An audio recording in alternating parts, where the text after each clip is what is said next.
Thank you.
selain janji.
Janji. Wah, lumayan alhamdulillah. Iki Mas Bayu Aji ngaso sawetara mergo tenggorokane pinaringan serak. Wah iya iki mung gendene kira-kira 5 menit nggo 10 menit ben tenggorokane beliau iso waras ya Mas Gareng. Tujune punggawa pendereke Mas Bayu Aji niku akeh dalange. Nggih. Tur niki kaya panjenengan ya wis dalang, ya guru ana ing SMKI Surakarta. Nggih, Mas Gareng namung sak camat-camat rekake derek ngenger wonten SMKI Surakarta. Nggih, wong iki sing diarani alangan ki ora iso nolak mergo wis ginaris wong mobil wae ban nganggo serep dalang ra entuk serep. Nuwun sewu wong mangan nganggo kecer kala mangsa ya nganggo keselek barang Mas Gareng. Nggih, mangan kecer iki malah mangan karo merem kok. Mboten putra ngoten, mboten putra ngoten. Tetep napa-napa disyukuri. Nggih, syukur. Sebab sapa sing gelem syukur bakal ditambah nikmate nanging kosok baline sapa sing kukur marang nikmate Gusti, moko siksane Gusti banget nggone lara. Nggih, bener lah. Iki berbicara masalah keperluan dalu iki tasakuran apa to tegese tasakuran. Nah, mohon dijelaskan Mas Gareng. Sampeyan sing guru sampeyan mau jelaske kula. Niki tulungane kula nyuwun tulung cocok apa ora karo pelajaran sing ning sekolah. Ngono. Niki otak jatuh. Nggih. Tasakuran empat suku kata tasakuran. Ta. Tandanya orang yang beriman tebal. Orang yang beriman tebal, jangankan kok diberi rezeki, diberi musibah pun tetap bersyukur karena percaya bahwa Tuhan mencoba umatnya tidak akan melebihi kapasitas umat. Lain syakartum na azidanakum balakin kafartum inna adzabila sadid. Nah, nopo niku? Sekali merdeka, mboten ngaten. Tegese nggih pun matur ing ngarep sapa sing gelem syukur moko ditambah nikmate, nanging kosok baline sapa sing kukur marang nikmate Gusti, moko siksane Gusti banget nggone lara utawa perih. Tur pikirane gampang, Mas. Orang yang beriman tebal, yang beriman tipis. Nggih. Yang pun tebal itu pun kalau terjemahkan wong apapun yang diterima selalu disyukuri. Yang wong sing imane tipis itu titiane gampang. Wong sing imane tipis yang kagune wong lanang semakin kaya semakin nakal. Kagune wong wedok sing imane tipis semakin nakal semakin kaya. Nah, itu niku Mas Gareng. Wau werdine tasakuran. Syaratnya kudu dingerteni wong akeh, syukuranmu kudu dingerteni wong akeh, ora itu delikan. Nggih. Kurang afdol kalau tidak dibarengi tirakatan seperti malam hari ini. Yang terakhir anugerah dari Tuhan yang tetap harus kita nantikan. Ah, luar biasa. Werdine tasakuran. Nah, ini loro keperluan tasakuran kan halal bihalal. Apa to tegese halal bihalal? Nah, niki cocok apa ora karo pelajaran nggolku mulang ning sekolahan mara coba dengan werdekne padha apa ora karo olehku mulang ning SMKI Surakarta. Lho. Kari rumangsane ora iso kalimate dawane wae. Halal bihalal itu Halal bihalal. Hal itu hanya ada di Indonesia. Karena ini sebuah budaya yang ada di Indonesia, tapi sekarang sudah ditiru oleh negara-negara lainnya. Lalu segeralah kamu meminta maaf kepada orang yang kamu kenal. Bila ada yang meminta kepadamu, harus segera kamu maafkan. Lalu yang terakhir, lalui Idul Fitri tanpa saling memaafkan akan terasa rugi. Luar biasa untuk Mas Gareng. Mas Gareng, panjenengan nalika napa jenenge wulan Riyadin kala wingi napa nggih buka terus maringi lari-alit ngoten niku Mas. Si jenenge sedekah. Napa malah njaluki nggone putrane?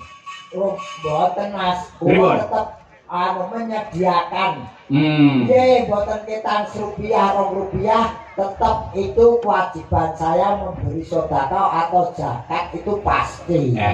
Luar biasa. Mas, ana mboten. Mergo wong sedekah niku ora limpah ning malah bakoh. Ngoten niku nggih Mas Gareng. Kira-kira Lho, kirani disuni pirsa tenan. Lah kula nu boten sami kira menapa-menapa kula takon nilai ta'ala.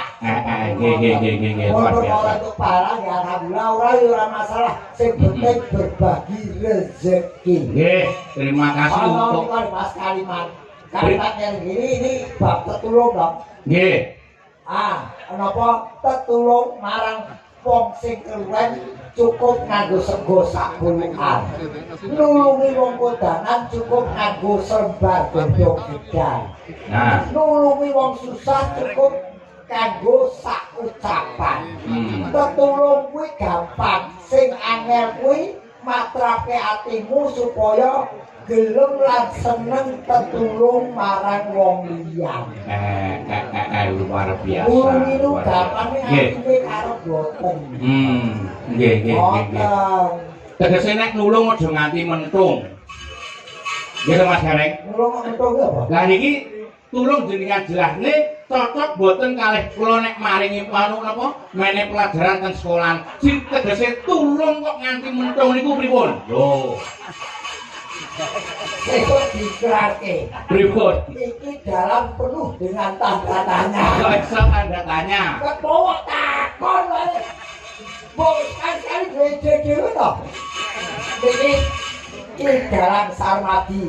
Asli dalam wis kok dalam ndi? Trenggalek, Mas. Trenggalek. Nggih, namun Trenggalek mergo iki terakhir Nggih. Giling. Niki putune Minak Sopal. Lho. Nggih, ya Kok terenggiling. ora malih ngono. Mahmud. Tak tulung aja nganti mentung. Nggih. Yen tulung ya sing ikhlas. Sing ikhlas. Duwe kekarepan dibalik pitulunganku. Kaya nek bebucal ngoten nika nggih Mas, kaya nek bebucal ngoten nika aja nganti apa teko karo pelajaran sing tak tomo di sekolah. aja nganti apa sing diguwang utawa sing diilangke ana ing WC kuwi terus digoleki maneh lho ngono Mas. Nggih. Niki pripun? Niki mumpung akeh bocah-bocah iki. Nah. Nika mriki kaya budaya ora arisan ngono. Nah nggih, niku warisane pun dipothelke wae kok. Nggih. Niki mumpung sami kepareng lenggah Nggih. sinambi kerantos Mas Bayu pulih bebayunipun. Loh, Mas Bayu sampun mulai bayune. Lah nggih, tegesipun nyatanipun pulih malih awit nuwun sewu. Sok tenggorokan menika menawi nggen adem menika sok kala mangsa pancen radi keselio paminipun ngaten menika Mas. Jadi kok buli wis kaya Bayu Aji. Kok buli wis kaya Mas Bayu Aji. Nggih. Wah bareng di tepi ngarep Bayu pucet. Kula niku mboten kira mboten nggono Mas, pokoke donga kula masih tetep sehat bagas waras. Yen ki wong sedaya mawon terus masih iso munggah meneh. Wis Mas waras lho. Niki sadurunge ben tambah sehat ben bagas waras. Menawi kula kepareng nyuwun dipun selawat riyin Mas.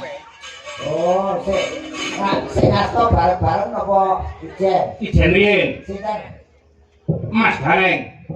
Pusing kok. Ora. Iki kok petuk pisan merintahe nemen. Lho, kula mboten merintah. Kula Mas Bayu sampun paring Mas dawuh. aku ki ora badalan tok dalan yo ono cadangane. Mas Bayu sampun paring dawuh, Mas, Mas Armadi niku nek kula tak mundur sekedap nuwun sewu Mas Gareng mangke ampun entuk mandhap. Yo aku urung yen tugas belum selesai Nah, mriki. terus panjenengan nyuwun selawatan kersanipun anggenipun ingkang kagungan kersa menika kagungan dalem, kagungan damel menika saged barokah, sehat lahir batinipun, rezekinipun melimpah. Kula ajeng takon, selawatanmu sing pundi? Padang rembulan. Kene sampean iso mbok nyanyi dhewe. Ya ora enek bedane antarane ora enek bedane antarane wakil dalang karo nun sewu dagelan. Ora ngono to, Mas. Wah, wis jan. Dalam pocokan jalur. Lah iya. Sik aku tak nyuwun pirsa karo para penonton. Sik kira-kira nek Mas Gareng niku selawatan setuju napa setuju? Setuju. Niku aklamasi Mas. Oh, ini dalang apa provokator? Wong lari kok setuju batur dhewe. Piye kok aku setuju pokoke nek Mas Petro selawatan. Iki kan selawatan ku nganti kobong tak bacok. Aja aku. Ora iso. Pokoke ora iso. jenengan gawe kawan dhewe dider-derke dhewe. Ora iso. Mun kula mboten apal kok. Ora iso ngono jaluk ngono apal. Ya bisian. Ning nono Ora sampe mak kaya amatir kowe. ya menehi ancer-ancer. Kowe kene iki Atur-atur kok golek alamat. kowe kene wakilane terus didetaki. Wis ben wakil kok merintah. Ning Ning ning nong ning ayo ning. padang rembulan-rembulane tanggal siji. Jadi atungku yen pengen urip lumayan seragam pono anggon Gorip ibu. Ya.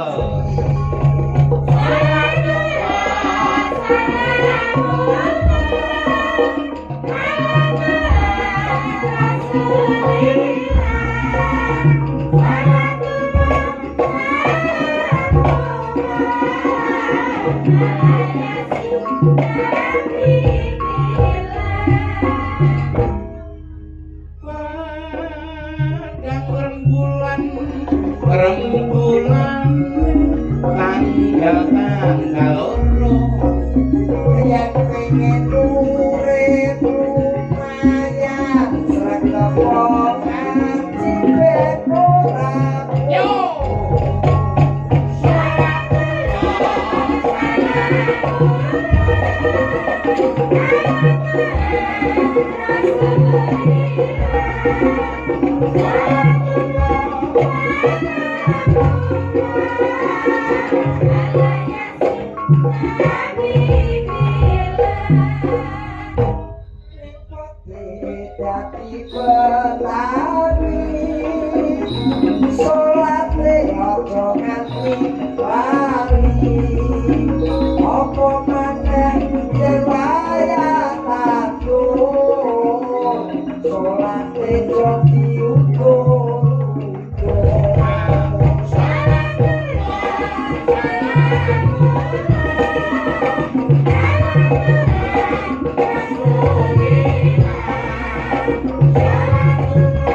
Lho sampean iki ya ngono kok, Mas.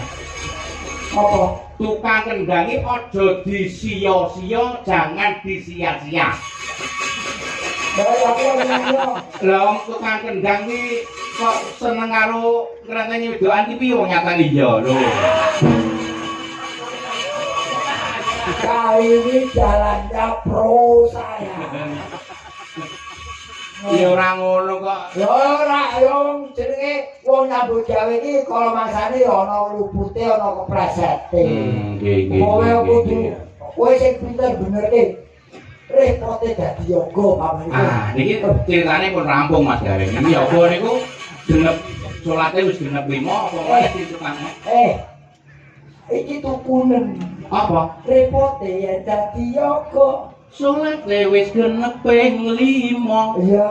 Apa meneh sing tukang ngendang Geleme salat saben dina bar madang. Lho, ngono kuwi. hubungane apa? Monggo lagu-lagu. Kowe diguyu karo sing mbok ganti. Sapa? Payu guyu. Wis pokoke ngono Mas Gareng. Wis lho iki Terus sing iya ora apa-apa. Ayo. Dalam Dalang terus. Wah ini tenan, dalam sing kuat mental iki lho kejaba awakmu ora ono meneh. Lah kok saged? Oh, lho. Pokoke wani kok. Nggih. Jane kula nek napa nuwun sewu umpamane dipaksa-paksa umpamane jane napa jenenge kula niku mboten gelem. Gandeng Mase nuwun sewu tenggorokane nembe gerah mboten ketang 15 menit tak dongane masih ndang waras ndang siap meneh tenggorokane terus kepareng lenggah ngene meneh ning lincong. Anu Mas jenengmu sapa? Nuwun. Jenengmu sapa? Nami kula asli Petruk Sarmadi Sabda Utama. Sarmadi. Nggih. Sarmadi sar ki sarape kena. Terus mak mati ini kapan? nek kula mboten susul jenengan sing dhisik mboten napa-napa. Di Ora itu. Masa balapan kok mati. aja temas. Ora. Ning dengan begini kamu nanti, insya Allah ketularan wahyu. Amin Mas. Kula niku nderek panem wiwit tahun 2010. Ora takon, sing takon sapa? Ora sing takon kok pamer derek. Woi, Apa? wakil dalang iki kok sepayake. Ora nyepeleke wong ora nang takon kok kowe. Lagi arep ngomong lho, Mbok. Ora ngono. Mas, tolong eksekusi, Mas. Wah. Mas Gareng lagu-lagu Mas Gareng. Wah. Cocok kok. Lanjake bintang tamu sing kinis Niki. Nah. Turung mien lho, Mbak.